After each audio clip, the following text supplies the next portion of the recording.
Hi, welcome to my Copperplate Calligraphy Variations part number 2. In this video, I'm going to be talking about ratios. So I'm going to be using the same tools as I normally use on all these videos. So I have a hand 101 with an oblique pen holder because I'm a right-hander and walnut ink. And I'm going to use a few different colors of ballpoint pens to mark details about the letter forms I'm doing. If you're a beginner, I recommend you to start with a Nikko G or Zebra G because it might be easier to control.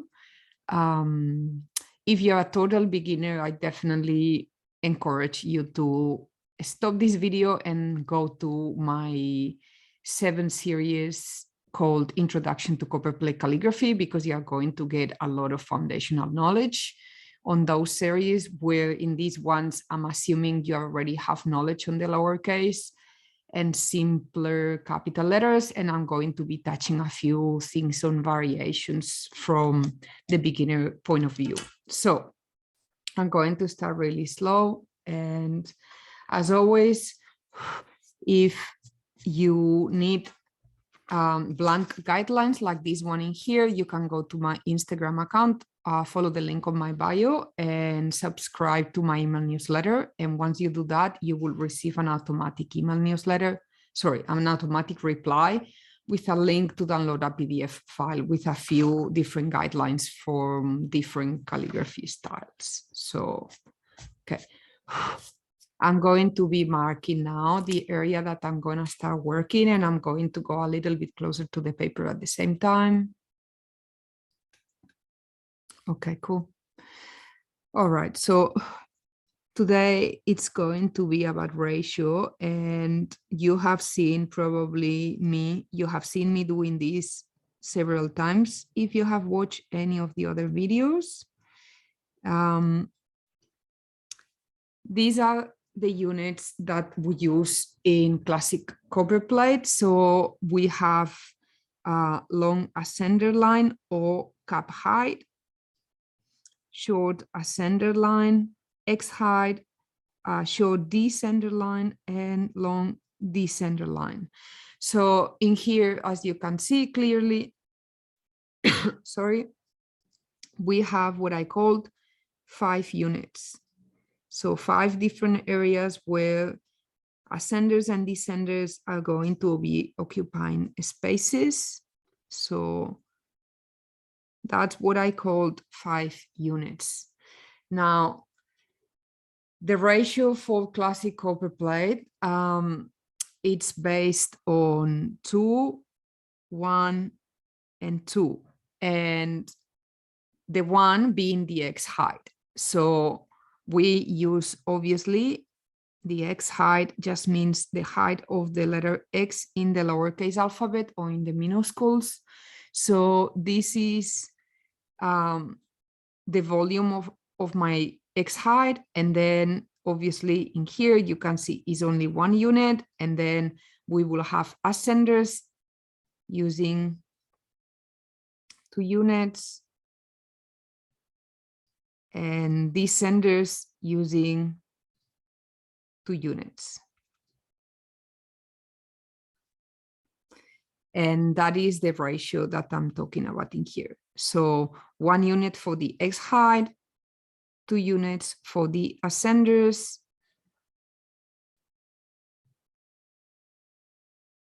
and 2 units for the descenders. Okay, so that is the ratio that we are explaining, that I'm explaining here with 2, 1, 2. Now, there are some cases where the ratio can be modified, and that's why I'm calling this series Copperplate Variations, because we can modify these original proportions, and so we can increase the X height, or we can decrease the ascenders and descenders, changing the look and feel of all of it. So as an example in here, let's write something with a capital letter so that you can see what's going on. So following the ratio 2, 1, 2, I'm going to do an example with the word, for example, Italy. So with the word Italy, the long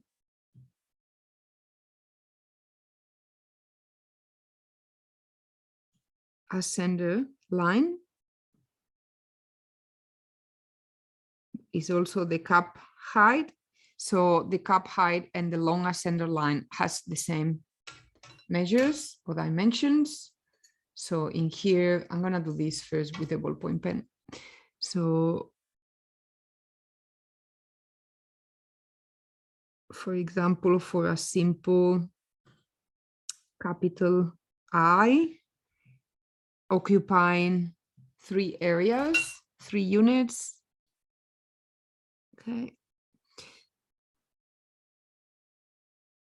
And then we have letter T, which is only going to the short ascender line. And a letter L, which is a long ascender all the way up, same height as capital I. And then descender occupying 3, well, the descender area occupies 2 more units. And now I cross letter T and I'm done. So this is what the classic proportions would look like. And then there are ways that we can alter these proportions. So let's do a few variations. So variation number 1 would be that the ascenders is not completely going to units. It's only going to go 1.5 units. The X height is still 1 unit and the descenders is still a little bit shorter, again, 1.5 units.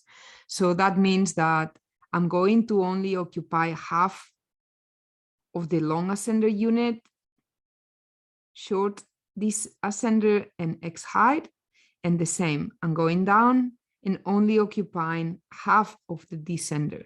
So in here we have the X height is the same volume. And in here, I'm going to divide this space in half. And that's gonna be my short ascender, my short descender, and the new 1.5 long descender and 1.5 long ascender. It's easy to do than to explain sometimes this, but I think you get my point, which is like everything is gonna be just slightly shorter compared to the example below. Okay, so option number 1, we can still leave capital letter bigger, or we can match everything into the same height. So let's do capital I, all in the same new proportions. So I'm now not starting at the top of the guideline, I'm starting in the center of the guideline. So in the center of the long ascender unit, I meant. And so from here, it's a short movement because the letter form is a little bit shorter than the 3 units, because now I'm only occupying 2.5 units. And from here, I go inside and close letter I. And then letter T, I'm not gonna go all the way till the second unit because everything is shorter. I'm gonna go only to the middle of the short ascender unit. So I'm gonna go up and stop a little bit earlier and down. The X height is the same volume, so nothing changes in here. And then now my L is not gonna go all the way up, it's only going to the middle of the long ascender unit. So I'm going up and down. And then I'm going to do the same with the descender. I'm going to go not all the way to the bottom, but I'm gonna stop a little bit earlier and only half inside the long descender line and exit. Okay, things I want to look at in here so that I am correcting myself if I see something that can be improved, and I definitely see things. So the obvious thing that I'm looking at in here is the slant. So you know that the slant is always 55 degrees, which obviously we can change as well, is another variation, but not right now. So this is the slant of the writing. And I'm already seeing how this letter Y in here is pretty much wanting to stand up in this section, okay? So I need to pay attention to these details because there is a section in here that it's not parallel to the rest of the writing. So I need to watch out and see what's going on in here, okay? Obviously, the look and feel is different because things are a little bit shorter. So that's the first variation we can look at, and that can be convenient if we have a smaller space to write so that the lines between them have less space. Now, let's do another variation. So the second variation we can do is that we decide that now the ascenders are going to be 2 units. The X height is going to be 2 units. So it's going to be really big. And the descenders is going to be 2 units. Okay, so in this case, with this example in here, we are going to have a really big writing. And if we were going to do an F, you will see that you don't have 5 units anymore, but you have 6 now. So we have 2 units, 2 units, and 2 units. So the ratio in here is 2 times 2 times 2.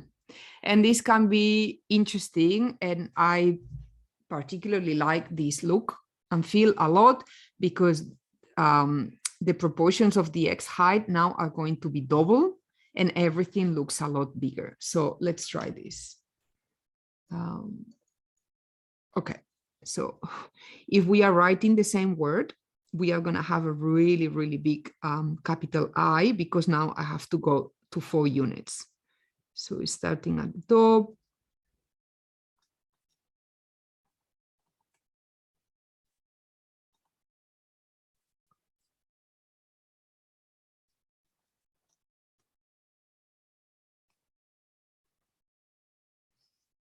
And then capital T, it's going to go up 2 units for the X height, and I'm going up another unit. So it's a really tall letter form. Okay, now my letter I, it's going to be really big. I'm going to be totally running out of space.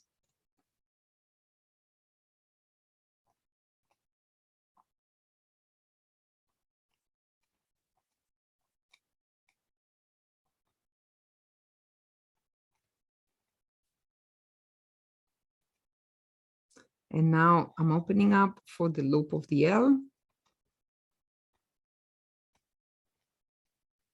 And letter Y and try to follow the slant.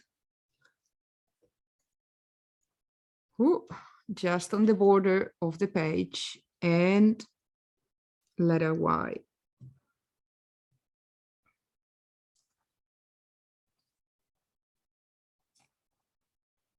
And let's add the crossbar. Okay, so in here we have a really different look because we have the X height with the same volume, the same amount of units as the ascenders and descenders. So everything has the same proportions, okay? So you can see the massive difference in terms of sizes between the first one, the original, where ascenders and descenders are much longer, the middle one, which is just a little bit taller, just a little bit shorter than the original one, and this one where the X height is huge. These type of things are really nice if you apply that for a title, also called a lockup. Because if we are talking about typography, if we are talking about typographic terms, I would say this is a really nice display. because the X height is really big and it's going to be making it very, very good for a title. So you can either use something like that for the body text, for the message, and something like that for the title. Okay. All right. Now, let's go and do something very small. So for example, in this case now, we can try to do very, very small in this case. So what happens in here is that we are going to occupy 1 unit for all of the areas. So it's going to look similar in proportions as this one, because it's the same. The 3 of them are the same, but now everything is going to be a lot smaller. So everything is going to occupy only 3 units in total, okay? And that's obviously our X height.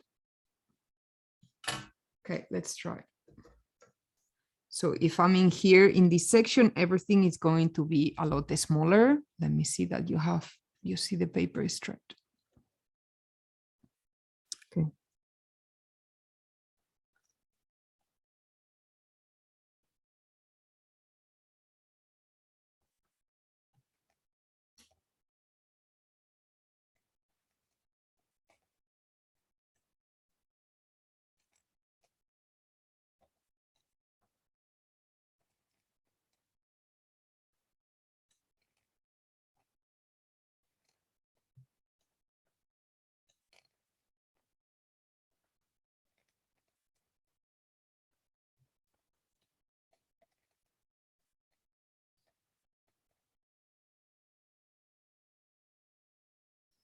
All right, same proportions as the other one, but a lot smaller. You see the difference in sizes is pretty big. It's pretty big, the difference. Okay, I'm gonna go a little bit closer now so that you can see a lot more detail. Okay, once we have that, we can decide other type of variations. For example, what happens if we don't apply pressure anywhere in here, so that we obtain the same letter form, but basically all is one monoline, so there is no contrast. I have to be very gentle with the pen because my intuition is gonna tell me to apply pressure every time I go down, because I have been doing this for many years. So what happens if I create a monoline?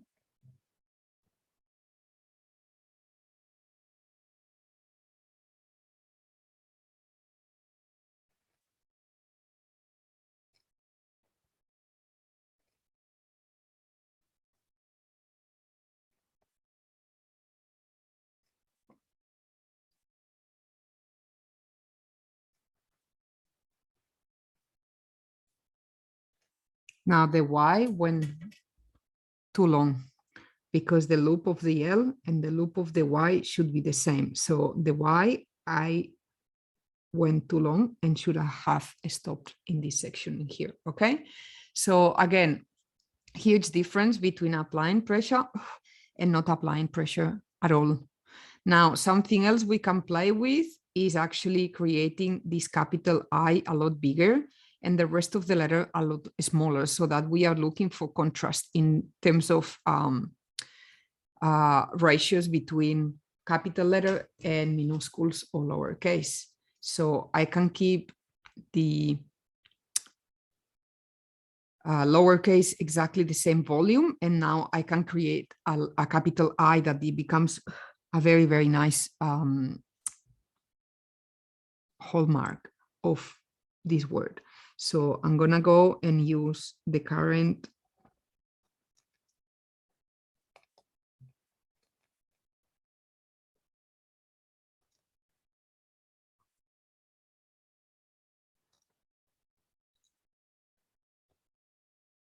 okay, so you see where I'm sitting at the moment. This I is actually really big. So this is my X height and the other units. And now I'm gonna keep the lowercase really small. So capital I becomes a really outstanding letter form. So let's go. Capital T, really short.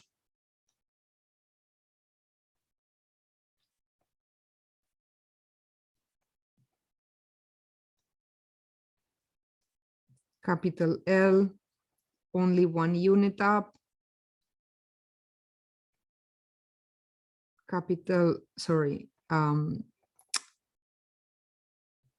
Y, only one unit down.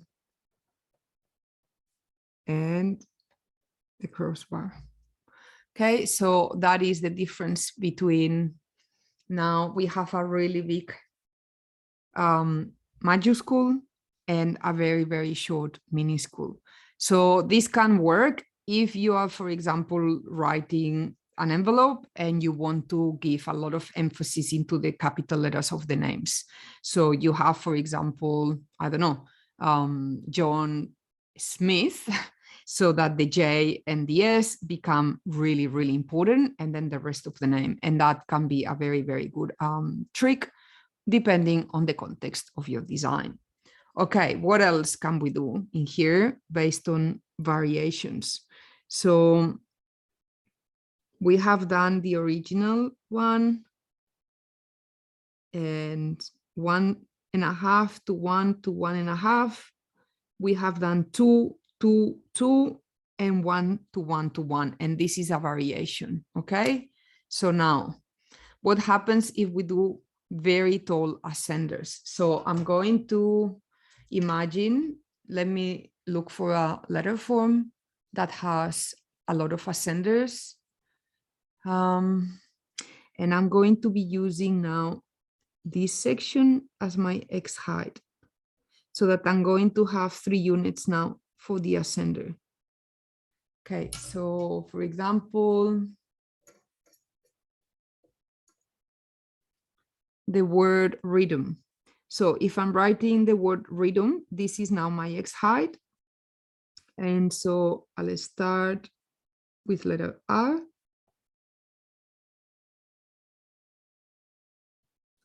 And my letter H is now really tall.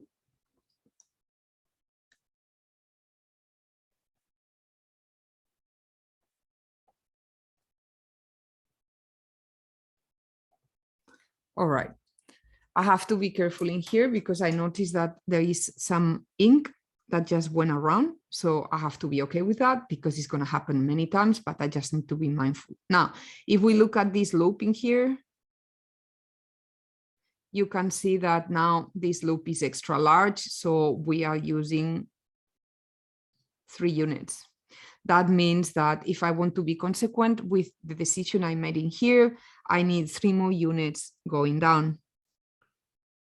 So number 3, okay? So that means that the descender, it's going to be all the way in this section in here. The good thing about this word, if I don't make a mistake with the spelling, is that this letter form is the same 190 degrees rotated. So I have to go down.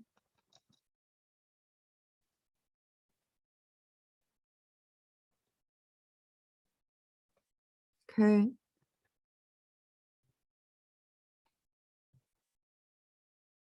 I have to repeat second letter H.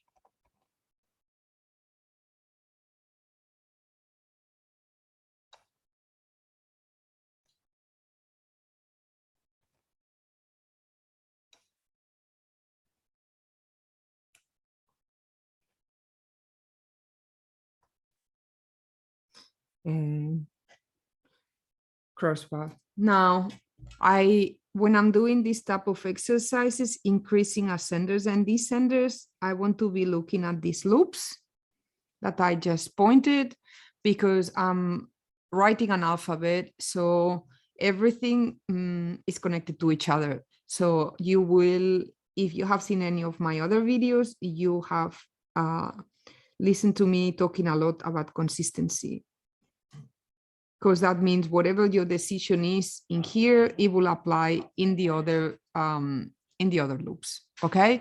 So I just want to be matching the shapes as much as possible. Okay, now last bit. So what we are gonna do now is do a variation on these loops.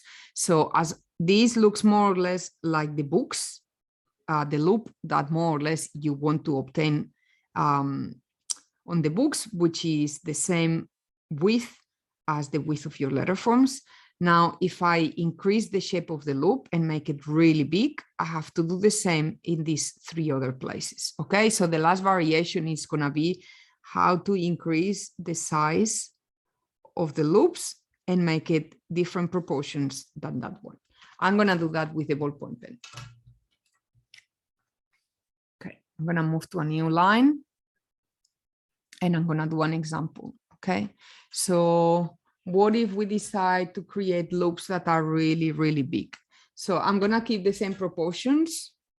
So the proportions are 3 units for the ascenders. Now 1 unit for the X height and 3 units for the descenders. 1, 2, and 3. Okay, so that is gonna be the proportions. Now, if I use a ballpoint pen and I'm gonna write the word, so I'm starting with letter R. And of course, we have different options for R's, but at the moment we are gonna keep it like that. Now, I'm going to start letter H not following the dactys that I will normally follow with the cursive writing, but I'm going to come outside and create a much wider loop. I go down following the 55-degree, and now I create the same shape for the H, and then I'm going to do the same movements for letter Y. So I'm looking at this area I just created, and my intention is gonna be repeating that loop at the bottom. So I'm going down and I'm going around and closing, so that I'm trying to mirror whatever is going on at the top, at the bottom. And then from here, I'm gonna go up and letter T and the same. Now, what's gonna happen in here? On my first part of Copperplate Calligraphy Variations, I talked about ligatures. And if you haven't watched it, you probably want to watch first that section, because what I'm going to do now is going to be very much related to that. So in here, if I repeat that movement, you can see how easily that the entrance of this loop can become the crossbar of the letter T. So I'm going to use that because it's, you know, really easy to make this ligature. So in here, I'm going to do a very similar move and up and down. And then second H and M.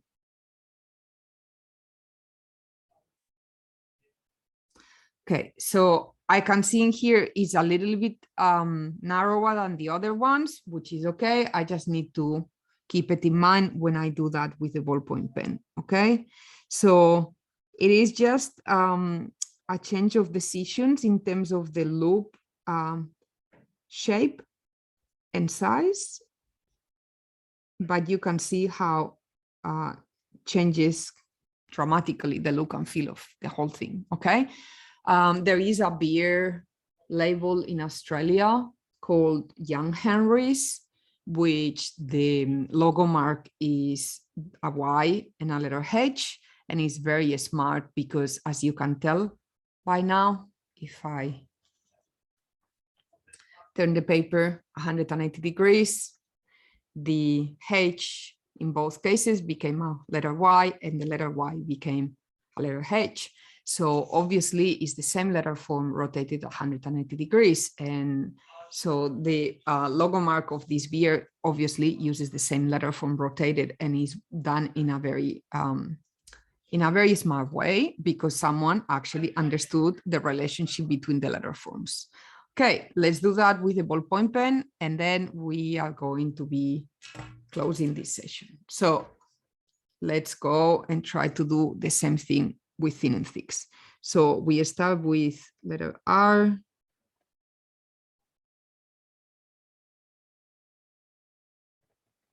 And then I have to envision, because I'm not continuing from here, so I have to envision that the stem of the H is coming in this way.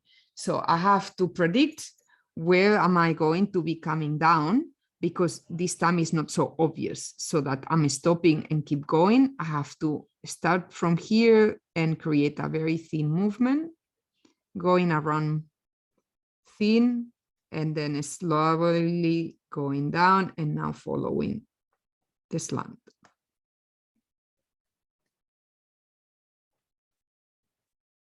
Now, once we have the first shape, what I have to do in here is, as much as possible, I have to look at this area and recreate it in here. And I have to now look at this area and recreate it in here. So what's going to happen now is that my letter Y is going to come following the slant. And I have 3 units in here, because we are doing the descenders much bigger. And I know that I have to create a big loop following the example I just created. So my first H is just indicating me what I need to do in the other 2 cases. So going down and starting to open up and trying to mirror a very similar movement on both sides. Once I'm in here, letter T.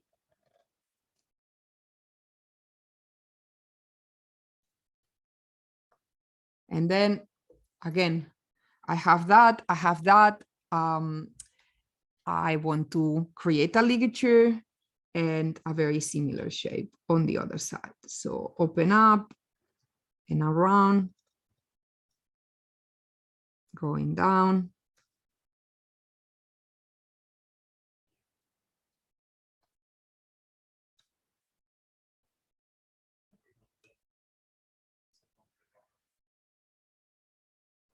All right. I see that the one at the bottom is slightly bigger. I'm not so worried about. I just need to be mindful of it. And to be honest with you, I don't mind that it's a little bit bigger, because it relates to how we separate the spaces in the counter forms. Something that I explained when I explained capital H, capital B, capital R, so that the spaces are slightly smaller at the bottom, slightly bigger at the, slightly smaller at the top, slightly bigger at the bottom. So I don't mind this look and feel. All right, so we have seen a few variations, just modifying the ratio. So in this case, the ratio is 3, 1, and 3. Okay, so I'm gonna go out now and have a look at the stuff we explained today, and you can see the differences in the ratio for today's short video. I hope that helped and gave you some ideas to use your calligraphy, your Copperplate calligraphy in a different way and customize the solution for the context. All right, thank you very much, and leave me some comments if you want me to touch some other points on variations. Bye-bye.